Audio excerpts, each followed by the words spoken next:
The Chalk Prophet.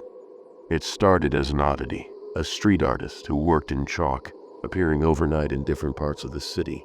His work was undeniably beautiful. Detailed landscapes, surreal portraits, strange symbols, and cryptic phrases scrawled across sidewalks and alleyways. No one ever saw him working. No one knew his name. He would appear only in the remnants of his art, always drawn late at night, washed away within days by rain or footsteps.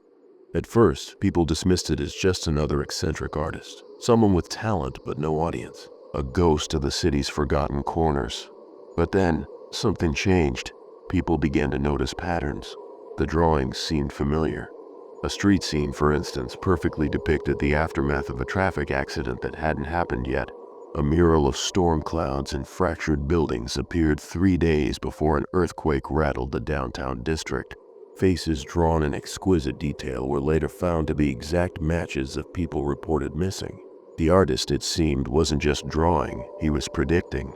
At first, the media treated it as an urban legend, something easily fabricated by coincidence and mass hysteria. But then came the stock market sketches. In the financial district, just outside a popular cafe, the artist scrawled the name of an obscure company and a jagged arrow pointing straight up. Within a week, the company's stock soared beyond reason, an unprecedented surge that defied logic. Investors who noticed the sketch and acted on it made fortunes. The next week, another name, another symbol, another skyrocketing stock. It became impossible to ignore. The government, the press, corporate elites, all wanted to know who was behind the drawings. But the artist never showed himself, never left a trace. Cameras placed in areas where he was known to work mysteriously malfunctioned or captured only an empty sidewalk, until, without explanation, the drawings would simply be there. People started to worship him. They called him the Chalk Prophet. They searched the city, trying to catch him in the act, hoping to decipher the method behind his foresight. Some wanted answers, some wanted money, some just wanted to know how he knew. A fever took hold. Fanatics roamed the streets at night, hunting fresh drawings like sacred relics. Social media boiled over with theories, analysis, breakdowns of line angles and chalk grain. He was no longer a man, he was a movement. But then the messages became darker. A series of unsettling images appeared one morning on the steps of City Hall. An old clock with the hands twisted backward, a skyline consumed by smoke, faceless people kneeling in rows, their shadows stretched unnaturally long behind them. The words 3 days were scratched beneath it in hurried, uneven letters. The city braced for disaster. The media scrambled. Officials downplayed the panic. But fear spread like wildfire.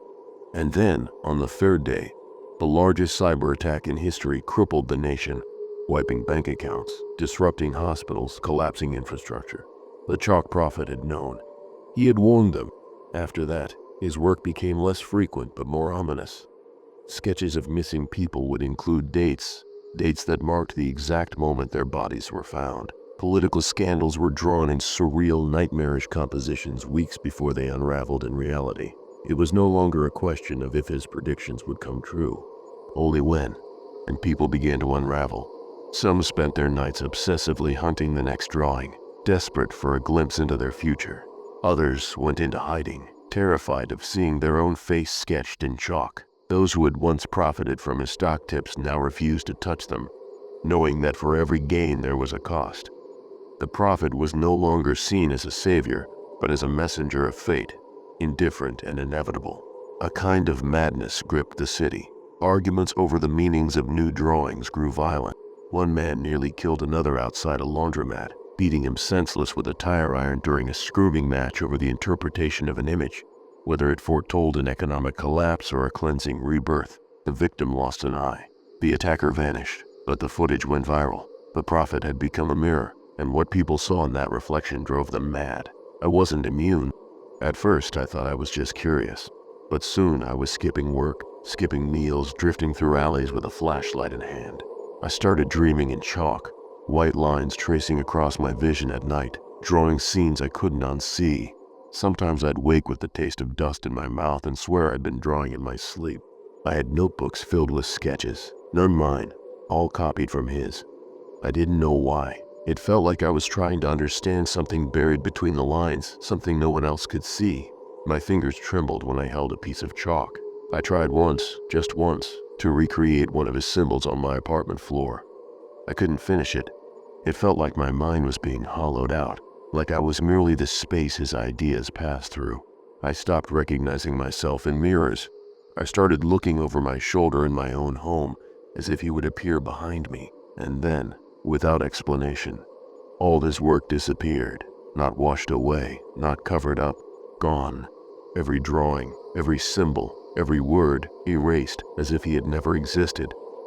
The city waited for another message, another warning, another clue, but it never came. The chalk prophet had vanished, and for the first time, people were left with something far more terrifying than his predictions. Silence. A cold, aching vacuum of uncertainty. Without the drawings, people couldn't sleep, couldn't focus. Fights broke out in grocery stores. Suicides spiked. Couples divorced. Churches filled. The silence echoed louder than the prophecies ever had. And beneath it all was this hollow, gnawing need to believe in something, anything outside of ourselves. That was the cruelest part of it. The prophet hadn't just predicted events. He'd shown us how dependent we were on being told what to expect, how easily we gave up our agency in exchange for comfort. We had made him our God, our scapegoat, our oracle. We had handed over the reins of our future and begged him to drive.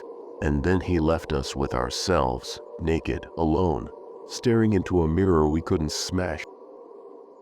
The drawing had happened on a gray, unremarkable morning. I was walking a cracked path beneath the old overpass by the river, a place I never used to go. Forgotten under the hum of freeway traffic, littered with empty bottles, piss-stained rags, and the makeshift remains of people who slipped through the cracks. I hadn't been sleeping much. My days blurred, nights even worse. I was thinner now, worn down. My obsession with the prophet had become a habit without purpose, a ritual performed long after the church had burned. But something pulled me there, a tug behind the ribs, a dull ache like déjà vu that wouldn't let go. And then I saw it, half hidden behind a piece of torn tarp and a busted milk crate, faded, weather-worn, almost invisible beneath layers of grime, a drawing, chalk, pale blue and dying gray. I froze. The line work was shaky from time but unmistakable in its detail. But was a tent drawn beneath the overpass, sagging under rot and mildew, a twisted card full of scrap metal, a filthy bucket, a blackened kettle, and sitting in front of the tent was me, older, ragged, eyes sunken and mouth slightly open like I'd forgotten how to close it. I was barefoot. My fingernails were cracked and yellow. My spine curved like I was folding in on myself, like I was trying to vanish. He had drawn me, not as I was, as I would be. I dropped to my knees, my throat closed. My fingers trembled as I reached out, but I couldn't bring myself to touch it. The drawing seemed to breathe on its own, like if I smudged it, it would scream. I stared for a long time, hours maybe, and I realized something that made my stomach turn cold. This drawing had been here for years. It was dated in a corner, faint but visible, etched in the artist's old, uneven handwriting. The date was months before I ever saw my first prophet sketch, before the stock tips, before the missing persons, before the city became obsessed, before I became obsessed. He knew. He had drawn my collapse before I even knew to fear it. I walked home in silence, though I don't know where home is anymore. My apartment is half empty. I don't answer my phone. I can't tell if I'm dreaming most days. That drawing carved something out of me I don't think can ever grow back. And now I keep wondering, how many others have found drawings like that, hidden in alleys under bridges, behind dumpsters, of themselves, future selves, failed selves, forgotten selves. What if the prophet wasn't just showing disasters or scandals or missing people? What if he was showing destinies? What if he wasn't predicting the future, but writing it? The silence now feels like design, like a test, like he left just as we were most desperate, so we'd collapse into the shape he drew for us. And maybe that was always the point, to leave us hollow, addicted to answers, blinded by symbols, so desperate for prophecy, we'd never see the strings. Because in the end, we don't need a prophet to destroy us. We just need to believe that someone else is responsible for everything we become.